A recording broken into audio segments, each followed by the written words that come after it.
The night before my wedding, I looked into my future mother-in-law's eyes, smiled and said, "Before we continue, could you write down your age and the country you're from?" She laughed nervously, but I didn't, because I already knew every lie she'd told about me. Allison Bennett wasn't nervous. She should have been. Most brides are the night before their wedding. But not her. Not after everything she'd learned. Rain slid down the windows of her Manhattan apartment, the city glowing beyond the glass. Her wedding dress hung untouched. Her heart felt calm, but not peaceful, more like a sea after a storm. Her phone buzzed. "Michael, Mom's excited for dinner tonight. 7:30 at the Lexington." Allison exhaled. Excited. That was one word for it. Eleanor Reynolds, Michael's mother, wasn't a woman easily pleased. She was power, wrapped in pearls, kindness sharpened by judgment. Allison had smiled through it all. The fake compliments, the subtle corrections, the cold remarks delivered behind polished smiles. But she'd also listened. Quietly, closely. She still remembered that night at the Reynolds Charity Gala, hidden behind a marble column, hearing Eleanor whisper, "She's sweet but not our kind. Michael needs someone who belongs in this world." Allison had gone home and cried that night. Just once. After that, she stopped crying and started paying attention. By 7:30, she arrived at the Lexington, a place where money and manners hid cruelty. Behind candlelight, Michael rose when she walked in, love softening his face. "You look beautiful," he said. Across from him, Eleanor smiled, perfect as ever. "Allison, dear, so glad you could make it. Nervous for tomorrow?" Allison sat down, her voice calm. "Not at all. I'm looking forward to an honest day." Dinner moved smoothly. Small talk, polite laughter, but tension hummed beneath every word. Allison could feel Eleanor studying her. The posture, the tone, the restraint. It was a game, and Eleanor always played to win. Until now. When the waiter cleared the plates, Allison folded her napkin neatly and looked up. "Mrs. Reynolds, can I ask you something unusual?" Eleanor blinked. "Of course. Would you write down your age and your country of origin?" The table fell silent. Michael frowned. "Allison, what?" Allison didn't look at him. "Please," she said softly. "It's important." Eleanor's composure cracked for a moment. "I don't see." Allison leaned forward slightly. "Because for months, you've said I don't belong in your world. You've told people I'm pretending. But what you never realized is, I understood every word you said about me at the gala. Every whisper you thought I couldn't hear." Eleanor's face went pale. Her hand trembled on the tablecloth. "I stayed quiet," Allison continued, "because I respected your son. But not anymore." Her tone was even, no anger, no drama, just truth. The kind that cut deep because it didn't need to shout. Michael looked between them, bewildered. "Mom, what is she talking about?" Eleanor tried to speak, but the words stuck. For once, the woman who controlled every conversation had none left. Allison stood, her chair sliding back quietly. "Thank you for dinner," she said, her voice steady. Then she looked at Michael. "I'll see you tomorrow, if I still want to." She turned and walked out. Outside, the rain had stopped. The city lights reflected on the wet pavement, like the world had been washed clean. Allison lifted her chin, breathing in the cool air. Tomorrow was supposed to be the happiest day of her life. Now it might be the most honest. When Allison woke up the next morning, she didn't know whether she was walking toward love or toward a truth that could destroy it. The morning after the dinner felt unreal, like silence after a storm. Sunlight poured into Michael's penthouse, gliding over marble floors and crystal glass, but inside me everything felt cold. His mother's smile from last night replayed in my head, that same sweet, polite smile that could hide 1,000 knives. Michael stood by the window, phone in hand, voice low. "Yeah, postpone the florist, no, I don't care if she's booked." His tone was sharp, too sharp. When he hung up, he noticed me standing there, clutching the mug like it could save me. "Hey," he said softly. "You barely slept." I smiled. "Neither did you." He came closer, touched my hand, the one with the engagement ring, and said, "Don't let Mom get to you. She's protective." Protective. That word felt like a joke. I had seen protective mothers, kind, caring, worried. Mrs. Reynolds was something else entirely. Last night, after Michael left the table, she'd leaned closer, her perfume filling the space between us. "Allison," she said quietly, her eyes locked on mine. "You may love my son, but you will never understand his world." I remember how she smiled right after, a smile soft enough to fool anyone, but not me, because I'd seen something in her eyes, fear. Now in the daylight, I wondered, what was she so afraid of? That I'd marry her son? Or that I already knew something I wasn't supposed to? Later that day, I went for a walk near the Hudson. The cold November air bit at my face, but it helped me think. I had promised myself I wouldn't look into her past again. I had promised to be the calm one, the safe one, the good fiancé. But when you've spent years in journalism uncovering lies, you don't forget how to recognize one. So, I opened my laptop. Mrs. Eleanor Reynolds, owner of Reynolds Philanthropy Foundation. Countless photos of charity galas, hospital donations, press conferences with senators. Perfect reputation. Perfect smile. But the deeper I dug, the stranger it got. Financial records tied to offshore accounts. A small nonprofit shut down 5 years ago. One that quietly vanished after an anonymous whistleblower leak. And then a photo stopped me. A young woman standing beside Eleanor. The same sharp cheekbones, same eyes. Caption: Samantha Reynolds' daughter. But Samantha wasn't Michael's sister. He never mentioned a sister. I clicked. The article was old, from 9 years ago. Family tragedy. Heir's daughter dies in mysterious car crash. Mysterious. The word lingered like smoke. Why had no one ever talked about her? Why did every record of Samantha end so suddenly? No funeral photos, no public statement, nothing? I stared at the screen, my reflection trembling in the glass. That's when my phone buzzed. Unknown number. Stop looking. I froze. The message disappeared before I could screenshot it. The apartment door clicked. Michael walked in, holding a bouquet of white lilies. "For my favorite journalist," he smiled. I forced a smile back. My phone was still warm in my hand. "Thank you," I said softly, hiding the tremor in my voice.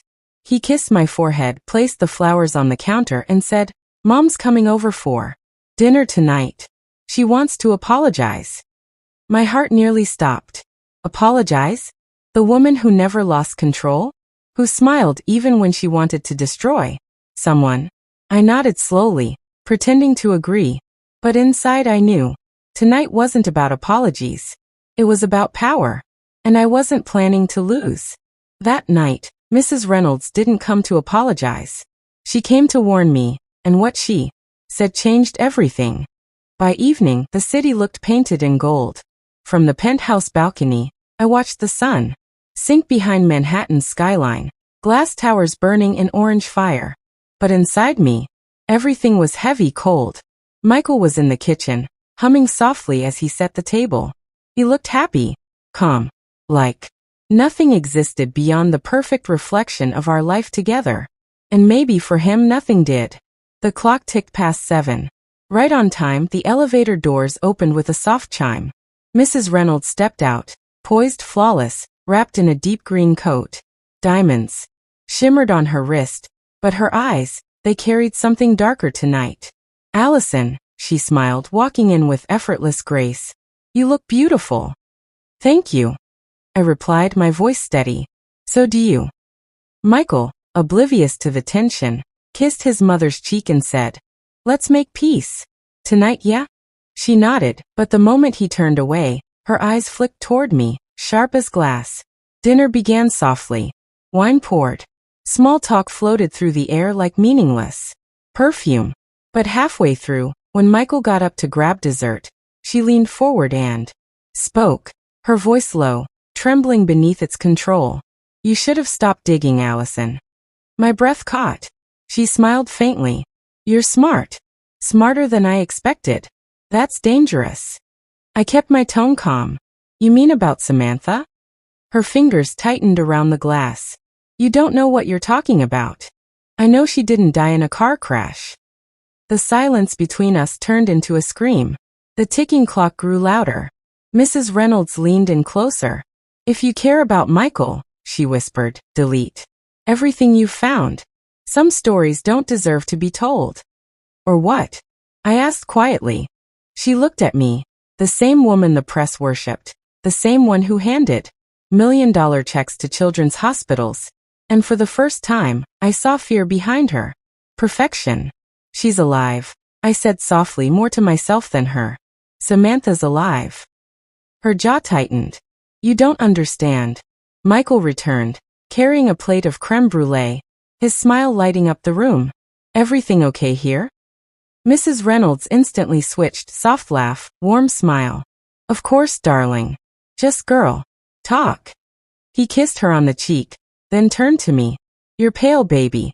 You okay? I've fine. Elide. When dessert ended, Mrs. Reynolds stood up. It was lovely, she said smoothly, reaching for her coat. I'll see you both soon. But as she passed me, she slipped something into my hand. A folded note. After she left, I went to the balcony, pretending to get air. My hands shook as I unfolded the paper. 3 words, written in hurried ink. Meet me alone. Below it, an address. A warehouse near the edge of the Hudson. Midnight. I stood there, frozen, the city wind tangling my hair. Why would she want to meet? If Samantha was alive, was this her way of silencing me? Or confessing? Inside, Michael's laughter echoed from the living room as he scrolled through his phone, talking to someone from work. For a moment, I wished I could tell him everything. That his mother's life was a web of secrets, that the sister he thought was dead might be breathing somewhere in the same city. But something in me said no. Not yet. I looked back at the note one last time. The ink was smudged, but the words still burned. Meet me alone. And somehow I knew, if I went there, my life would split in two. Before the truth. And after. The clock struck midnight. New York had gone silent. That rare, haunting kind of silence that only comes when the city pauses to breathe. The streets were empty, except for the sound of the Hudson, whispering in the dark. I parked 2 blocks away from the warehouse Mrs. Reynolds had written on that folded note. It looked abandoned, rusted metal doors, broken windows, one flickering light above the entrance. Every part of me screamed, don't go in. But curiosity is a dangerous addiction. And mine had already ruined too much to stop now. I slipped through the side door. The air smelled of dust and cold iron. My footsteps echoed. Somewhere inside, a single bulb glowed faintly, swaying with the wind seeping through the cracks. Mrs. Reynolds? I called out softly. No answer. Then footsteps. Slow. Careful. Coming from the far end of the hall.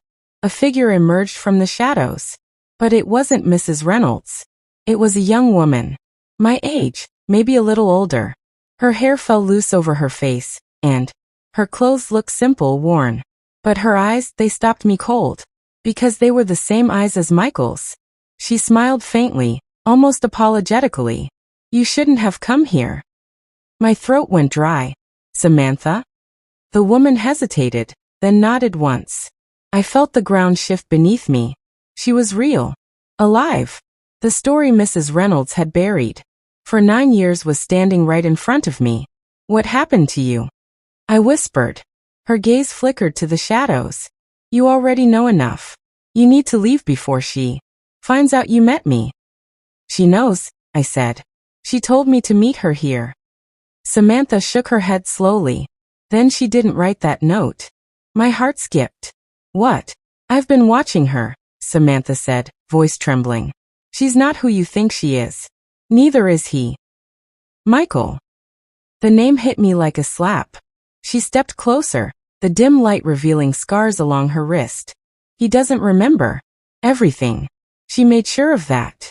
They built their empire on a lie, Allison. A liar now. Part of. I took a step back. No. Michael wouldn't. Wouldn't what? She interrupted softly. Wouldn't destroy someone to protect his family's name? You have no idea what he's capable of when he's pushed. Before I could answer, a loud crash echoed from behind us. The door slammed open. A blinding beam of headlights cut through the darkness. A black SUV had pulled up outside. The engine roared. Samantha grabbed my arm. Run. What? Now. We sprinted through the back exit, metal clanging behind us. My lungs burned, heart pounding against my ribs. We darted between containers until we reached the edge of the docks. I turned to look. The SUV doors opened and two men stepped out, faces hidden in the glare. Samantha yanked me down behind a stack of crates. They're her people, she whispered. If they find us, they'll make sure you disappear like I did. What do they want from me? I whispered back. She looked at me. Those same eyes, full of exhaustion and warning. You were supposed to tell the story, weren't you? That's why she found you. She needed a voice that people would trust. She wanted to control what the world believes through you. The realization hit like a dagger. I wasn't uncovering her story. I was writing it, the version she wanted the world to see. A lie wrapped in truth. And now, that lie had found me. When I returned home that night, Michael was waiting, with a question that froze my blood. By the time I reached home, it was 2:43 a.m. My hands were shaking so badly I could barely fit the key into the lock. The penthouse was dark except for the faint city light slipping through the curtains. For a second, I thought he was asleep. But then I saw him, Michael, sitting on the couch, lights off, phone in hand, waiting. His eyes lifted slowly, catching mine in the dim light. Where were you? His voice was calm, too calm. The kind of calm that comes before a storm. I opened my mouth but nothing came out. He stood up, walked toward me, and I noticed the faint red mark on his wrist, like someone had grabbed him hard. His suit jacket was still on, his tie loosened, eyes hollow. I was calling you, he said softly. 23 times. My throat tightened. I went for a walk. At 1 a.m.? His voice was still even, but his eyes burned with quiet suspicion. Allison, know you better than that. I swallowed hard. I couldn't sleep. He took a deep breath, stepped closer, and said, Then why did my mother call me 30 minutes ago, asking if you were safe? My heart stopped. He noticed. I'm asking you one thing, he said, his tone dropping lower, heavier. What did she tell you? She didn't tell me anything. I stammered. He searched my face for a lie. Allison, please. You're shaking. What's going on? For a moment, I almost told him everything. The warehouse, Samantha, the men, the note. But something in his eyes held me back. It wasn't anger. It was fear. And I didn't know if he was afraid for me, or of me. So elite. I just needed air. That's all. He exhaled slowly, rubbing the back of his neck. You're hiding something. I'm not. He stepped back as if realizing something deeper, something that hurt. You don't trust me anymore. The words hit harder than I expected. He looked away, walked toward the balcony and whispered, I've spent my whole life trying to protect the people I love, and every time it ends the same way. Michael. He didn't turn. Do you know what it feels like to lose someone because of a secret you didn't tell soon enough? My pulse froze. He turned then, slowly, eyes red in the dim glow. My sister Allison. Samantha. You remind me of her sometimes. My blood ran cold. She died, he continued, voice trembling. Or at least that's what I was told. Told? I whispered. He nodded faintly. I never saw her body. I never got answers. Mom said it was too painful, that I needed to let it go. So I did. For years. But lately, he trailed off, looking toward the city lights. I keep dreaming of her, calling my name. The room felt smaller, like the walls were closing in. If I told him the truth now, that Samantha was alive, it would destroy everything. But keeping it, that would destroy me. He turned back, walked closer, and looked me straight in the eyes. Allison, he said quietly, if you ever find out something about my family, about her, promise me you'll tell me first. Not anyone else.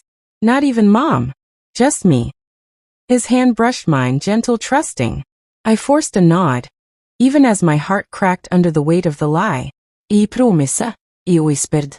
But outside, far below the glass walls of our penthouse, a black SUV idled by the curb, headlights off, watching, waiting, and I realized the game had already begun.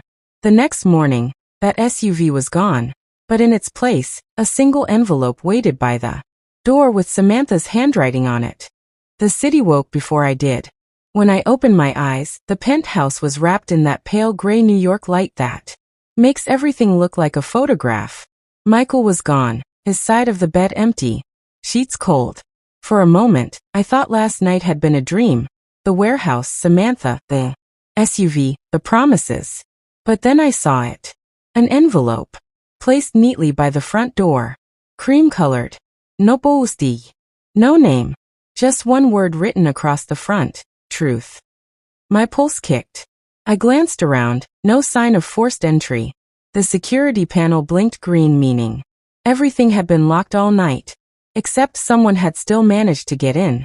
I crouched, picked up the envelope. The handwriting was rushed, urgent, the same as the note from the warehouse. Samantha's. Inside was a single photo and a folded sheet of paper. The photo came first. It was old, slightly torn. A teenage Michael and Samantha standing in front of a lake house, smiling. But behind them, barely visible, was someone else.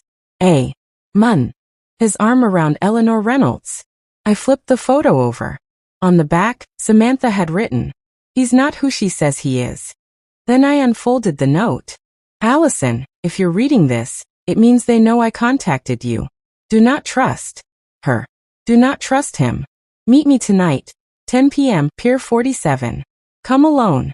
Bring the photo. Don't show Michael. S." The air seemed to leave the room.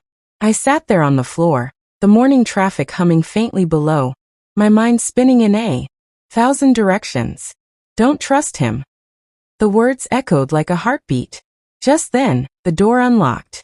Michael walked in, carrying 2 coffees. "Morning," he said softly, his usual warmth back in his voice. "You were still asleep when I left." I quickly hid the photo behind a book on the console table. "You're early." "Meeting got canceled," he smiled. "Mom wasn't feeling well, so I'll check on her later." Mrs. Reynolds. The woman who could bend the truth into anything she wanted. I forced a smile, took the coffee, hoping my hands weren't trembling. Michael looked at me for a long moment. That quiet, studying look he had when he knew something was off. "You okay?" "I'm fine," I said too fast. He nodded slowly, sipping his coffee. "You've been different lately." "Distracted." "I don't know what's going on, but I need you to remember one thing." "What's that?" He looked at me, really looked. "Whatever happens between my mom and me, whatever she tells you, you stay with me. Promise." That same word again. Promise. I nodded, because I had to. But my chest tightened as I thought of the note hidden behind. "Me don't trust him." He smiled faintly, kissed my forehead, and said, "Good. I'll be back by evening." When the door closed behind him, I let out a breath I didn't know I'd been holding. Then I turned back to the photo, running my thumb over the man in the background. Who was he? Why did Samantha want me to see him? A memory surfaced, something Mrs. Reynolds had said at dinner that first night. Michael is exactly like his father, composed, loyal, and impossible to lie to. But the man in that picture didn't look composed. He looked terrified. I stared out at the skyline, the morning sun rising over the Hudson. By tonight, at Pier 47, I'd have answers. Or I'd lose everything trying to find them. At Pier 47, I didn't find Samantha. I found the man from the photo, and he knew my name. The Hudson shimmered under the city lights as I pulled into the empty lot by Pier 47. The air was cold enough to sting, the kind that made every sound, every breath, echo too loudly. I checked my phone. 9:56 p.m. 4 minutes early. The pier stretched out into the black water, wooden boards creaking under each step. Boats rocked in the distance. I kept glancing over my shoulder, expecting Samantha to appear at any moment. But she didn't. Instead, I saw him. A tall man standing near the end of the pier, his back turned to me, the wind ruffling his coat. The man from the photo. My pulse quickened. I hesitated, clutching the picture inside my jacket. Then slowly I walked toward him. Are you? My voice broke the silence. Are you the one who? He turned. And every part of me froze. Because I'd seen that face before. Not in person, but in the countless framed photographs. Inside the Reynolds mansion. The ones Mrs. Reynolds kept near the piano. Her late husband. Mr. Reynolds. I whispered. You're supposed to be dead. His expression didn't change. He looked older, tired, haunted. You shouldn't have come. Here. I was told to, I said. By Samantha. At her name his eyes softened, just slightly. You've seen her. She's alive, isn't she? He took a step closer. She shouldn't be. The words hit like ice. I stared at him, searching his face for the lie. What do you mean? He exhaled, glancing out at the dark water. 9 years ago, Eleanor made a choice. A deal. To protect our name, our empire. Samantha found out. She threatened to expose it. What deal? He looked at me then, eyes full of regret. A partnership that turned criminal. Money. Laundering through charities, political bribes. The kind of corruption that doesn't just end. Lives, it rewrites them. The pieces began to click in my head. The missing records. The fake crash. The offshore accounts. She faked Samantha's death, I said slowly. Didn't she? He didn't answer. But his silence was enough. I took a shaky breath. Then why reach out to me? He studied me for a moment, his voice low. Because you're the first person she couldn't control. The first one Michael trusts blindly. And that makes you dangerous to her. The wind howled between us. I don't understand, I whispered. If you're alive, if you know all this, why haven't you gone to the police? His eyes turned sharp. You think I haven't tried? Eleanor owns them. The press. The prosecutors. Everyone. He took another step forward, his tone urgent. But you have something she doesn't. A voice the world listens to. That's why she pulled you in. To make sure you tell her version of the story before you discover mine. I felt my stomach twist. You mean my whole relationship with Michael? He cut me off. You think it was coincidence you met him? That he proposed this fast?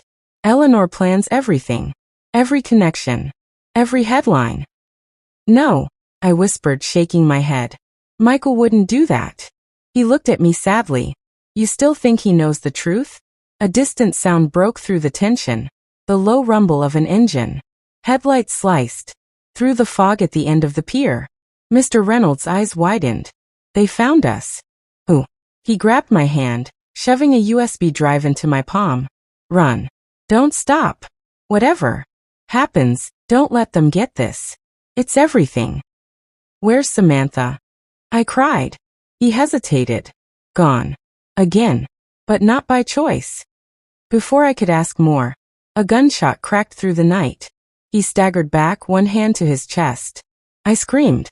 The headlights flared brighter. Footsteps pounded toward us. I turned and ran, clutching the drive, the sound of waves and gunfire chasing me into the dark. When I finally stopped running, I was covered in his blood, and the drive in my hand began to play by itself. I don't remember how far I ran, maybe 5 blocks, maybe 10. All I know is that by the time I stopped, my hands were trembling and there was blood on my sleeve. His blood. The city around me looked the same. Neon lights, taxi horns, the hum of traffic. But I wasn't the same. Every sound felt sharper. Every shadow looked alive. I ducked into a 24-hour diner off 10th Avenue. Half empty and flickering with tired yellow light. A waitress gave me a quick glance. Probably thought I'd been mugged. I ordered black coffee just to have an excuse to sit down. Then I took out the USB drive. Small. Black. Still warm from his hand. I plugged it into my laptop. The screen flickered once. Then a folder appeared. No title. Just a timestamp. November 7th, 16. I clicked. A video file opened. Grainy footage. Mrs. Reynolds. Younger, her hair darker. sitting across from a man in a sleek office. The time code in the corner read 11 years ago. The man spoke first. His voice was sharp-clipped. If this goes public, it'll destroy you. Eleanor smiled, calm as always. Then it won't go public. She slid a document across the desk. The camera angle shifted, revealing the letterhead. Reynolds Philanthropy Foundation. The man frowned. You're laundering through donations now? Her smile never broke. Through hope, she said softly. People trust what heals them, not what hurts them. The man leaned closer. And your husband? Eleanor's eyes turned to steel. He's already dead to me. The world just doesn't know it yet. The screen froze. Then cut to another clip, this time in a hospital corridor. Samantha, much younger, standing outside a room, whispering into her phone. I have proof. The ledgers, the accounts. I'm meeting Dad tonight. If something happens to me. The video cut abruptly. Static filled the screen. Then another clip. Fire. Sirens. Twisted metal. A car flipped over. A date flashed. March 12, 16. The crash. The one that supposedly killed Samantha. I couldn't breathe. The video ended, and a text file opened automatically. If you're reading this, it means I failed to stop her. Don't trust anyone close to her. Especially Michael. He doesn't know who he really is. The only way to end this is to expose the truth publicly. But once you do, she'll come for you too. I'm sorry. Richard Reynolds. My heart pounded so loudly I barely heard the phone ringing in my bag. Unknown number. Again. I answered with shaking hands. Hello. A pause. Then a woman's voice. Calm. Familiar. Allison, she said softly. You shouldn't have run. It was Eleanor. I froze. What did you do to him? A quiet sigh. He was already dying, sweetheart. I simply made it official. You killed him. Don't be dramatic, she replied. Sometimes endings are necessary. Like pruning a tree. For the health of what's left. You destroyed your family, I snapped. My family. Her tone darkened. My family built empires. You think love keeps them standing? No. Secretes do. I wanted to scream, but she spoke again, colder now. Bring me the drive, Allison. Tonight. Or I promise you'll lose more than your story. The line went dead. I sat there in the diner, shaking, surrounded by strangers sipping coffee, laughing, living their normal lives, while my world crumbled in silence. Outside, a black SUV rolled past the window, slow, deliberate, watching. I clutched the drive tighter.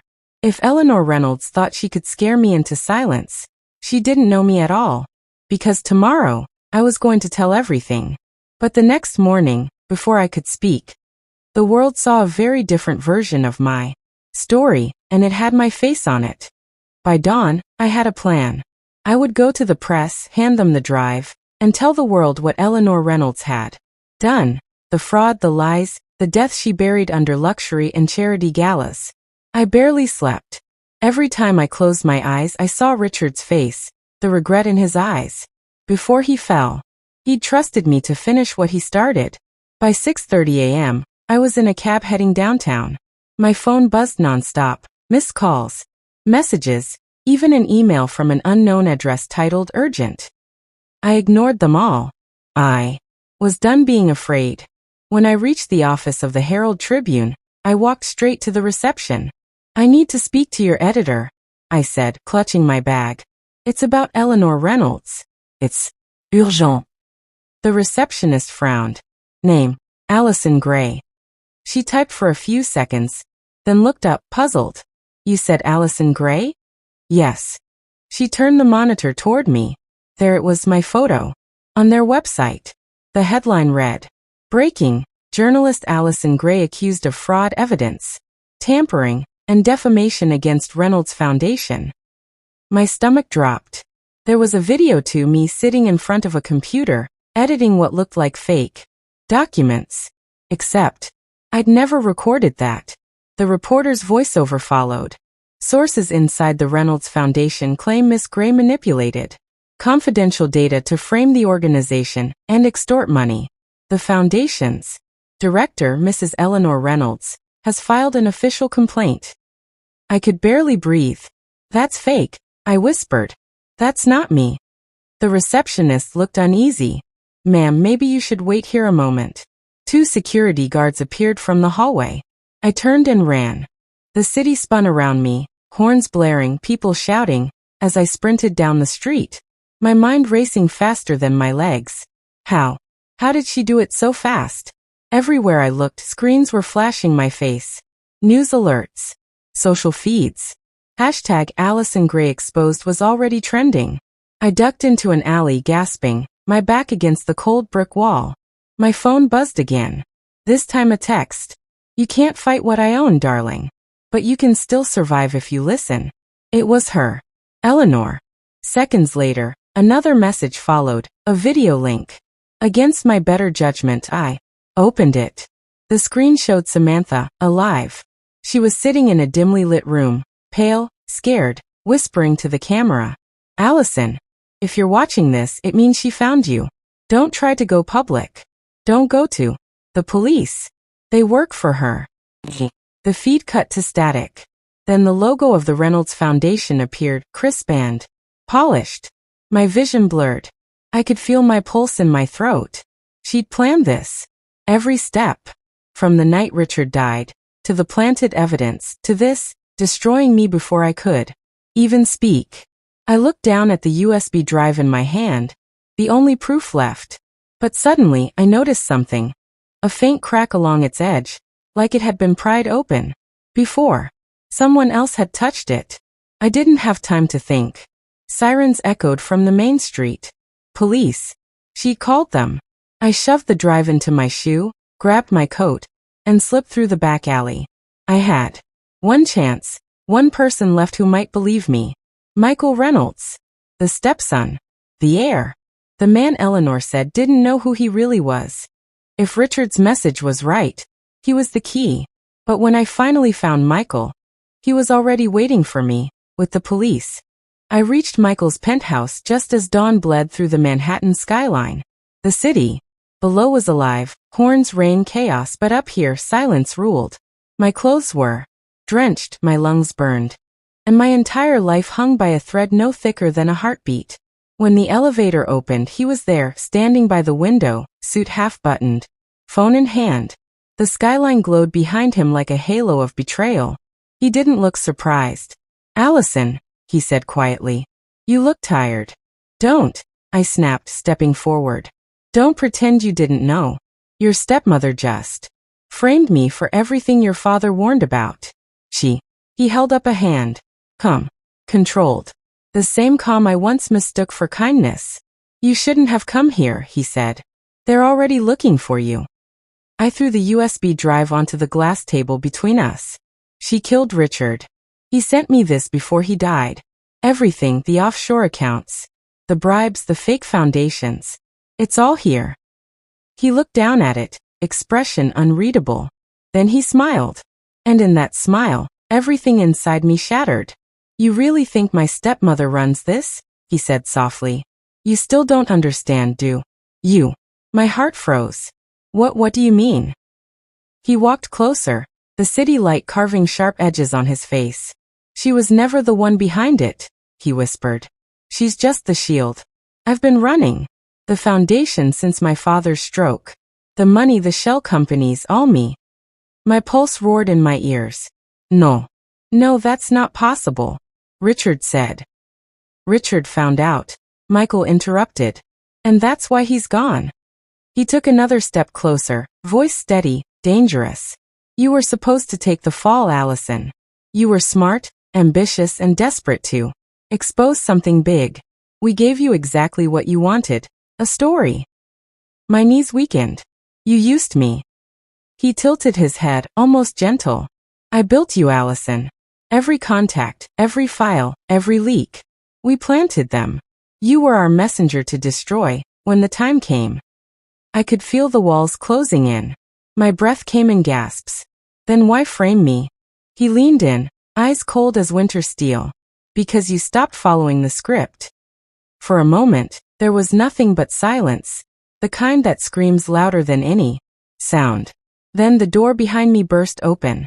Police. Flashlights. Guns drawn.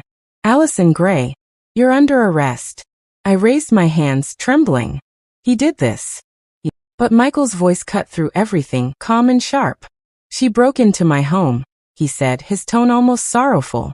She tried to extort us. Please be gentle. They pulled me to the ground. Cold metal locked around my wrists. As they dragged me past him, I caught his eyes one last time. There was no guilt there. Only victory. Outside, the rain poured harder, cleansing, relentless. They shoved me into the police car, slammed the door, and the city blurred into streaks of gray and gold.